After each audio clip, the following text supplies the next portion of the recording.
क्षमा बड़न को चाहिए छोटन को उत्पात, कहा रहीम का घटियो जो भृगु मारी लात। एक बार महर्षि भृगु भगवान विष्णु से मिलने बैकुंठ पहुंचे। उस समय भगवान विष्णु माता लक्ष्मी के साथ वार्तालाप कर रहे थे। उन्होंने द्वारपालों को पहले ही आदेश दे रखा था कि जब तक बातचीत पूरी ना हो किसी को भीतर मत आने देना। द्वारपालों ने महर्षि भृगु को द्वार पर ही रोक दिया। भृगु ऋषि स्वभाव से तेजस्वी और क्रोधी थे। वे बोले, तुम मुझे रोक रहे हो, क्या तुम्हें पता भी है कि मैं कौन हूँ? मैं महर्षि भृगु हूँ। द्वारपालों ने भीतर जाकर भगवान विष्णु को सूचना दी। विष्णु जी ने संदेश भिजवाया, महर्षि से निवेदन करो कि वे लगभग 20 मिनट तक और प्रतीक्षा करें। यह सुनकर भृगु ऋषि का क्रोध और बढ़ गया। वे प्रतीक्षा तो करते रहे पर मन ही मन अपमान अनुभव करते रहे।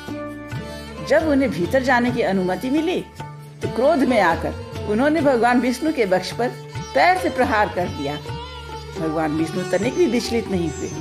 उन्होंने तुरंत भृगु ऋषि के चरण पकड़ लिए और विनम्रता से बोले, महर्षि, आपके कोमल चरणों में कहीं चोट तो नहीं लगी?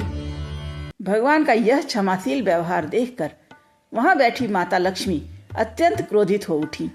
उन्हें लगा कि जिस चरण ने उनके स्वामी का अपमान किया उसे दंड मिलना चाहिए। क्रोध में आकर उन्होंने भृगु ऋषि को श्राप दे दिया कि तुम्हारे वंशज अर्थात ब्राह्मण सदा दरिद्रता भोगेंगे। उसी समय से यह मान्यता प्रचलित हुई कि ब्राह्मणों का जीवन साधारण और अभावपूर्ण रहता है। यह कथा हमें यह भी सिखाती है कि क्रोध मनुष्य की बुद्धि हर लेता है, जबकि क्षमा मनुष्य को महान बना देती है।